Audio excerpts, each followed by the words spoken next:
ನಮಸ್ಕಾರ ಎಲ್ರಿಗೂ. ನಮ್ಮ ಹೆಸರು ಮೌನೇಶ್ ಆಚಾರ್ ಅಂತ. ನಾವು ಬಳ್ಳಾರಿಯಿಂದ ಬಂದಿದ್ದೀವಿ. ಡಾಕ್ಟರ್ ರಾಜ್ಕುಮಾರ್ ಸರ್ ಅವರ ಜನ್ಮದಿನದ ಅಂಗವಾಗಿ ಅವರ ಒಂದು ಕಾರ್ಯಕ್ರಮನ ನೋಡಲಿಕ್ಕೋಸ್ಕರ ಅದ್ಭುತವಾಗಿ ನಡೀತಾ ಇದೆ. ಎಲ್ಲ ಒಂದು ಅಭಿಮಾನಿ ದೇವರುಗಳು ಬಂದಿದ್ದಾರೆ. ತುಂಬ ಖುಷಿ ಆಗ್ತಾ ಇದೆ. ಅದೇ ರೀತಿ ರಾಜ್ಕುಮಾರ್ ಅವರು ಇವತ್ತಿನ ಹುಟ್ಟಿನ ದಿನ ಸಾವಿರಾರು ವರ್ಷ ಆದರೂ ಕೂಡ ಪ್ರತಿಯೊಬ್ಬರು ಸಹ ರಾಜ್ಕುಮಾರ್ನ ನೆನೆಸ್ಕೊತಿರ್ತಾರೆ. ಅಣ್ಣ ಅವರು ಅಭಿಮಾನಿಗಳಲ್ಲಿ ದೇವ್ರನ್ನ ಕಂಡರು. ಹಾಗಾಗಿ ಎಲ್ಲರೂ ಅಭಿಮಾನಿಗಳು ದೇವರಾಗಿ ಇವತ್ತು ಅವ್ರ ಮುಂದೆ ನಿಂತ್ಕೊಂಡಿದ್ದಾರೆ. ತುಂಬ ಖುಷಿ ಆಗ್ತಾ ಇದೆ. ಎಲ್ರಿಗೂ ಒಳ್ಳೆಯದಾಗಲಿ. ರಾಜ್ಕುಮಾರ್ ಸರ್ ಅವರು ಒಂದು ಕರ್ನಾಟಕಕ್ಕೆ ಮತ್ತು ಕನ್ನಡಿಗರಿಗೆ ಕೊಡುಗೆ, ಅದ್ಭುತವಾದ ಒಂದು ಪ್ರತಿಭೆ, ಮೇರು ಪರ್ವತ. ಅವರು ಮಾದರಿ ಕ್ಷೇತ್ರ ಅಂತ ಹೇಳ್ಬೋದು. ರಾಜ್ಕುಮಾರ್ ಸರ್ ಅವರು ಒಂದು ಕರ್ನಾಟಕಕ್ಕೆ ಭುವನೇಶ್ವರಿ ತಾಯಿಯ ಆಶೀರ್ವಾದದಿಂದ ನಾವೆಲ್ಲರೂ ಅವ್ರ ಚಿತ್ರಗಳನ್ನ ನೋಡಿ ಅವ್ರು ನಡೆದು ಬಂದ ದಾರಿಯಲ್ಲಿ ನಡ್ಕೊಂಡು ಹೋದ್ರೆ ನಾವು ಸಹ ಪುಣ್ಯಾತ್ಮರಾಗ್ತೀವಿ ಅಂತ ನನ್ನ ಆಸೆ. ಹೇಳ್ತೀನಿ ಮೇಡಮ್, ಹೇಳ್ತೀನಿ. ಡಾಕ್ಟರ್ ರಾಜ್ಕುಮಾರ್ ಅವರು ಮಯೂರ ಚಿತ್ರದಲ್ಲಿ ಒಂದು ಡೈಲಾಗ್ ಹೇಳ್ತಾರೆ, ಎಚ್ಚರಿಕೆ, ಯಾರಾದರೂ ಒಂದು ಹೆಜ್ಜೆ ಮುಂದಿಟ್ಟರೆ ಈ ನಿಮ್ಮ ಮಹಾರಾಜರ ಶಿರಸ್ಸು ಚೆಂಡಿನಂತೆ ಉರುಳುತ್ತದೆ. ಕಂಡಿರ ಪಲ್ಲವ ಚಕ್ರೇಶ್ವರ, ಅರಳು ಊರಿದಂತೆ ಮಾತನಾಡುತ್ತಿದ್ದರೆ ಈ ನಿಮ್ಮ ವೀರರು ಕತ್ತಿ ಹಿಡಿದ ಹೇಗೆ ಮೆತ್ತಗಾದರು. ಓಹೋ, ಸುತ್ತಮುತ್ತ ಎತ್ತ ತಿರುಗಿದರು ವೀರರು, ಧೀರರು, ಶೂರರು, ಮೇಧಾವಿಗಳು, ಪ್ರತಾಪಶಾಲಿಗಳು. ಎಲ್ಲಿ ಕರೀರಿ ಕರೀರಿ. ಈಗ ನಾವು ಕದಂಬರು, ಕನ್ನಡ ತಾಯಿಯ ಮಕ್ಕಳು. ಕನ್ನಡಿಗರ ಧರ್ಮ, ಕನ್ನಡಿಗರ ಕೀರ್ತಿ, ಕನ್ನಡಿಗರ ಸಂಸ್ಕೃತಿ ನಮ್ಮ ರಕ್ತದ ನಾಡಿಯಲ್ಲಿ ಹರಿದಾಡುತ್ತಿದೆ. ರಾಜ್ಯವನ್ನು ಹೇಗೆ ಹಿಂಪಡೆಯಬೇಕೆಂಬುದು ನಮಗೆ ಗೊತ್ತಿದೆ. ಎಚ್ಚರದಲ್ಲಿಟ್ಟುಕೊಳ್ಳಿ. ನಮ್ಮ ಹೆಸರು ಮೌನೇಶ್ ಆಚಾರ್ ಅಂತ ಮೇಡಮ್. ನಿಮ್ಮ ಹೆಸರು ಹೇಳಿ, ಎಲ್ಲಿಂದ ಬಂದಿದ್ದು, ಆಮೇಲೆ. ನಮ್ಮ ಹೆಸರು ಪರಶುರಾಮ್ ಅಂತೇಳಿ, ರಾಯಚೂರು ಜಿಲ್ಲೆ ಸಿಂಧನೂರು ತಾಲೂಕಿನಿಂದ ಬಂದರು. ಪರಶುರಾಮ್ ಅಂತೇಳಿ ರಾಯಚೂರು ಜಿಲ್ಲೆ ಸಿಂಧನೂರು ತಾಲೂಕಿನಿಂದ ಬಂದಿದ್ದೀವಿ. ಆಮೇಲೆ ಡಾಕ್ಟರ್ ರಾಜ್ಕುಮಾರ್ ಅವರ ಅಭಿಮಾನಿ ನಾನು. ಚಿಕ್ಕ ಹುಡುಗನಿಂದಲೂ ಅವರ ಚಿತ್ರಗಳನ್ನು ನೋಡಿ ಬೆಳೆದು ಬಂದಿರತಕ್ಕಂಥವನು. ಆದ ಕಾರಣ ನಮ್ಮ ಮದುವೆ ಆಗಬೇಕಾದ್ರೆ ಒಂದು ನಮ್ಮ ಕಡೆ ಎಲ್ಲ ಸ್ವಾಮಿಯರ ಐನ್ಯರನ್ನು ಕೇಳ್ತಾರೆ. ಆ ಏಪ್ರಿಲ್ ತಿಂಗಳಲ್ಲಿ ಒಂದಿಷ್ಟು ಡೇಟ್ಗಳು ಕೊಟ್ಟರು. ನನ್ನ ಒಂದು ಆಶೆಯಂತೆ ಏಪ್ರಿಲ್ 24ನೇ ನಮ್ಮ ಮದುವೆ ಆಗಬೇಕಂತೇಳಿ ಏಪ್ರಿಲ್ 24ನೇ ನಾವು ಮದುವೆ. ಇವತ್ತು ನಮ್ಮ 34ನೇ ವರ್ಷ ಮದುವೆ ವಾರ್ಷಿಕೋತ್ಸವ. ಹಂಗಾಗಿ ಇವತ್ತು ಸಹ ನಾವು ಇವರಲ್ಲೆಲ್ಲ ಬಂದಿದ್ದೀವಿ. ಅವರ ಒಂದು ಆಶಯ ನಮ್ಮ ಜೀವನದಲ್ಲಿ ನಾವು ಅಳವಡಿಸ್ಕೊಂಡಿದ್ದೀವಿ. ಅವರ ಇದ್ದು ಇಲ್ಲದೇ ಇದ್ದರು ಇನ್ನೂ ಮುಂದೆ ಎಷ್ಟೇ ವರ್ಷ ಹೋದರೂ ರಾಜ್ಕುಮಾರ ಕನ್ನಡ ನಮ್ಮ ಕರ್ನಾಟಕದಲ್ಲಿ ಉಳಿಯುತ್ತೆ. ಹಂಗಾಗಿ ಈ ನನ್ನ ಒಂದು ಆಶೆ, ನಾವೊಂದು 4-5 ವರ್ಷದಿಂದ ಇಲ್ಲಿ ನೆಲೆಸಿದ್ದೀವಿ. ಮಕ್ಕಳು ಇಲ್ಲೇ ಇರೋದ್ರಿಂದ ಕನ್ನಡ ಬೆಳಿಬೇಕಾಗಿತ್ತಂದ್ರೆ ಎಲ್ಲ ನಾಮಫಲಕಗಳು ಕನ್ನಡದಲ್ಲಿರಬೇಕು. ನನ್ನ ಈ ಒಂದು ಆಶಯ. ನಾನು ಇಲ್ಲೇ ನೋಡಿ ಎಷ್ಟೋ ಜನರ ಜೊತೆ ಜಗಳ ಮಾಡಿದ್ದೀನಿ ನಾನು. ಮತ್ತು ನಾಮಫಲಕಗಳು ಸಹ ಕನ್ನಡದಲ್ಲೇ ಇರಬೇಕು. ಯಾಕಂದರೆ ನಾವು ಅಣ್ಣವರಿಂದನೇ ಕನ್ನಡ ಉಳಿದದ್ದು ಇವತ್ತಿಗೆ. ಆ ಆಶೆಯಂತೆ ನಾವು ಸಹ ಕನ್ನಡ ಉಳಿಸ್ಬೇಕನ್ನೋ ಒಂದು ನನ್ನ ಆಶಯ. ಇಲ್ಲ, ಆಗಲಿಲ್ಲ. ಯಾಕಂದರೆ ನಾವು ಒಬ್ಬ ಬಡ ರೈತ, ಅವ್ರನ್ನ ಭೇಟಿ ಆಗಕ್ಕೆ ಆಗಲಿಲ್ಲ. ಮತ್ತು ಆಮೇಲೆ ಪುನೀತ್ ರಾಜ್ಕುಮಾರ್ ಸಹ ಭೇಟಿ ಆಗ್ಬೇಕಂದ್ರೂ ಆಗಲಿಲ್ಲ. ಯಾಕಂದರೆ ಅವರು ಲಿಂಗೈಕ್ಯರಾದಮೇಲೆ ಆ ಸಮಾಧಿಗಳಿಗೆಲ್ಲ ನಾವು ಬರ್ತಾ ಇರ್ತೀವಿ ಬಂದು.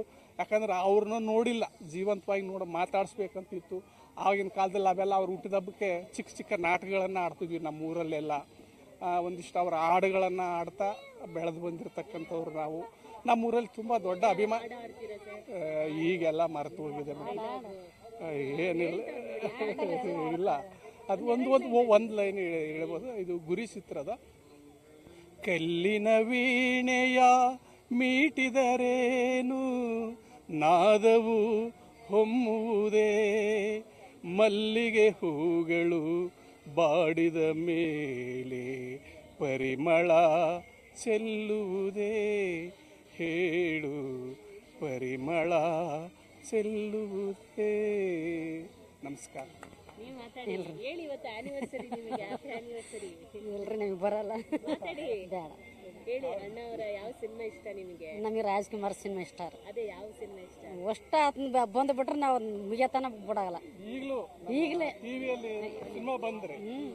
ಟಿವಿಯಲ್ಲಿ ಸಿನಿಮಾ ಬಂದರೆ ಬೇರೆ ನಾವು ಯಾವ ನೋಡಲ್ಲ. ಎಷ್ಟೋ 100 ಸಲ ನೋಡಿರ್ಬೋದು. ಈಗಲೂ ರಾಜ್ಕುಮಾರ್ ಸಿನಿಮಾ ಬಂತಂದರೆ ನಮ್ಮ ಮಕ್ಕಳು ಸ್ವಸ್ಥರು ಏನು ಇದು ಮಾಡಲ್ಲ. ನಾವು ಬಂತೆ ಆ ಸಿನಿಮಾ ಇತ್ತಂದರೆ ಅವ್ರು ಯಾರು ಟಿ ವಿ ಸನ್ನೇ ಬರೋದಿಲ್ಲ. ಅವ್ರು ಇವತ್ತು ಸಿನಿಮಾ ಐತೆ ಅವ್ರದ್ದು ಅಂತೇಳಿ ಹೋಗ್ಬಿಡ್ತಾರೆ. ಅಷ್ಟು ಅಭಿಮಾನಿಗಳು ನಾವು ನಮಸ್ಕಾರ. ನನ್ನ ಹೆಸರು ಮಂಜೇಗೌಡ ಅಂತವ. ಇದು ನಮ್ಮ ದಾಸನ್ನು, ನಮ್ಮ ಹೆಸರು ಮಂಜೇಗೌಡ ಅಂತವ.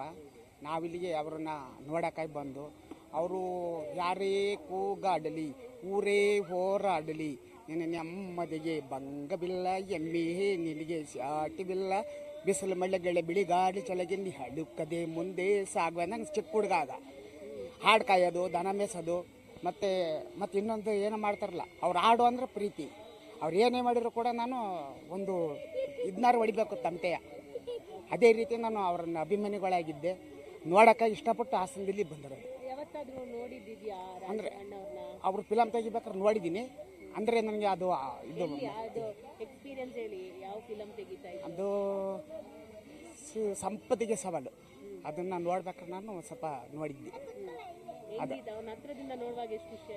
ಅಯ್ಯೋ ಭಾಳ ಖುಷಿ ಅಂತ ಕೇಳ್ತಿರಲ್ಲ, ಸಖತ್ ಖುಷಿಲಿದ್ದೆ ನಾನು, ಸಿಕ್ಕಾಪಟ್ಟೆ ಖುಷಿಲಿದ್ದೆ. ಅಷ್ಟೇನು ಚಿಕ್ಕ ಹುಡ್ಲು ಅವ್ರು ಆಡ್ಬೇಕಾದ್ರೂ ಕೂಡ ನಮಗೆ ಖುಷಿ ಆಗೋದು.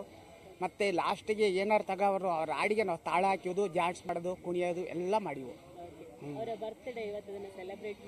ಹೌದು, ಖುಷಿ, ಸಿಕ್ಕಾಪಟ್ಟೆ ಖುಷಿ ಆಗ್ತೈತೆ ಮೇಡಮ್.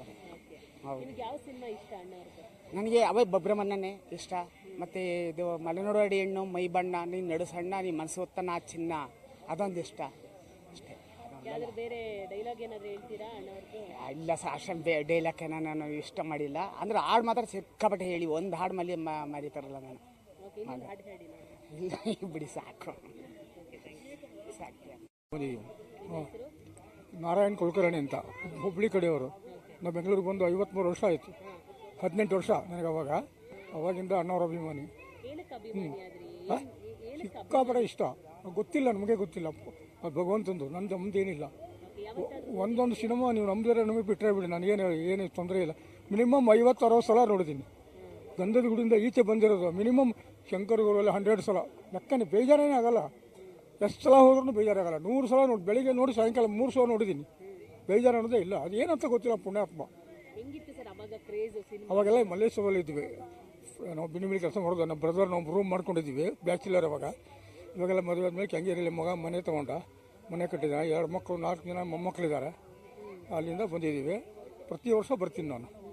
ಮೊನ್ನೆ ಅಪ್ಪುದು ಬಂದಿದ್ದೀವಿ 17ಕ್ಕೆ. ಇವಾಗ ಇವ್ರದ್ದು ಬೇರೆ ಎಲ್ಲಿ ಸಿನಿಮಾದ ಮನೆಯಲ್ಲೂ ಅಷ್ಟೇ, ಟಿ ವಿಯಲ್ಲೂ ಅಷ್ಟೇ, ಮೊಬೈಲಲ್ಲೂ ಅಷ್ಟೇ. ಅವ್ನು ಬಿಟ್ಟರೆ ಯಾರ್ದು ನೋಡೋದೇ ಇಲ್ಲ ನಾನು. ಅವಾಗ ಸೂಪರ್. ಸಿನಿಮಾ ಟಿಕೆಟ್ ತೆಗೆದೊಂದು ದೊಡ್ಡ ಸಮಸ್ಯೆ. ₹1,00,00,000 ಸಿಕ್ಕಷ್ಟು ಲಾಭ ನಮಗೆ. ಅವ್ರು ಅಣ್ಣವ್ರ ಪಿಕ್ಚರ್ ಟಿಕೆಟ್ ಸಿಕ್ತು ಅಂದರೆ ನಮ್ಮಂಥ ಪುಣ್ಯಾತ್ಮರು ಯಾರೂ ಇಲ್ಲ ಅಂತ. ಅವ್ರು ಲೆಕ್ಕ ಹಾಕು.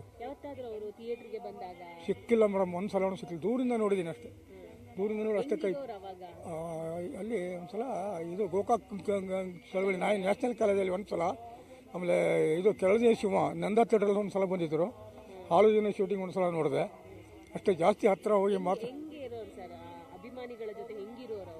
ಅಯ್ಯೋ, ಅವ್ರು ನೋಡಿದ್ರೆ ಅಭಿಮಾನಿಗಳು ಏನು ಕಂಡರು. ಸುಮ್ಮನೆ ಸ್ತಬ್ಧ ಆಗ್ಬಿಟ್ಟು ಭಗವಂತನ ಹೋದ ಸಂತೋಷ ಅಂತ ಹೇಳ್ತಾ ಇದ್ದೀನಿಲ್ಲ, ಬಾಯೇ ಬರಲ್ಲ.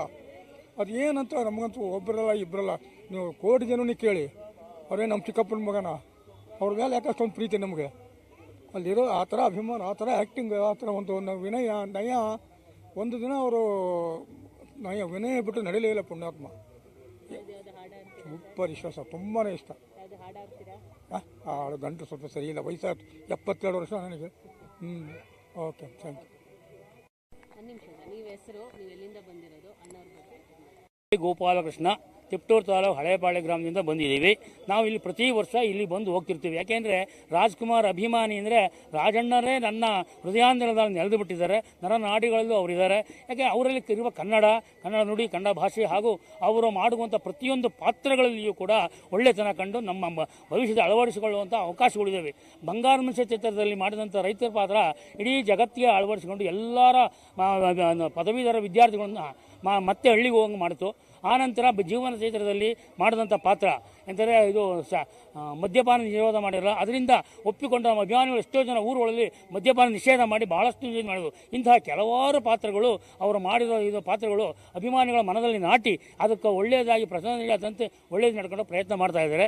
ಇಂತಹ ರಾಜ್ಕುಮಾರ್ ಅವರು ನಮ್ಮ ಕರ್ನಾಟಕದಲ್ಲಿರುವುದು ನಮ್ಮ ಪುಣ್ಯ, ಮತ್ತು ಅವರು ಇಲ್ಲ ಅನ್ನೋದು ನಮ್ಮ ಬೇಸರ. ಆದರೂ ಕೂಡ ಅದ್ರ ಪ್ರತಿನಿತ್ಯ ಇಲ್ಲಿ ಕಾಣ್ತಾ ಇರ್ತಾರೆ, ನಮ್ಮ ಮನದಲ್ಲಿರ್ತಾರೆ, ಎಲ್ಲ ಅಭಿಮಾನಿಗಳು ಇರ್ತಾರೆ. ಅಂತಹ ಪುಣ್ಯಾತ್ಮ ನಾವು ಪಡೆದು ಪುಣ್ಯಾತ್ಮ ಕರ್ನಾಟಕವೇ ಪಾವನವಾಗಿದೆ. ಆದರೆ ಈ ಸಮಯದಲ್ಲಿ ನಾನು ಇನ್ನೊಂದು ಹೇಳೋದಪ್ಪ ಏನಪ್ಪ, ಎಲ್ಲ ಥರದ ಪದ ಪ್ರಶಸ್ತಿಗಳು ಬಂದರು, ಅದು ಎಲ್ಲರಿಗೂ ಬಂದಿದೆ. ಆದರೆ ಅಣ್ಣಾರಿಗೆ ಭಾರತ ರತ್ನ ಒಂದು ಬರೆದಿರೋದು ಭಾಳ ಶೋಕನೀಯ. ಯಾಕೆ ಭಾರತ ಸರ್ಕಾರ ಮತ್ತು ಭಾರತ ಸರ್ಕಾರ ನೆನೆಸಿಕೊಂಡು ಅಂತಹ ವ್ಯಕ್ತಿಗೆ ಭಾರತ ರತ್ನ ಕೊಡಬೇಕಾದ ಕಾರ್ಯ. ಯಾಕೆ ಅಂತ ಅಂದರೆ ಅಮಿತಾಬ್ ಬಚ್ಚನ್ ರವರು ಒಂದು ಸಾರಿ ಹೇಳಿದರು,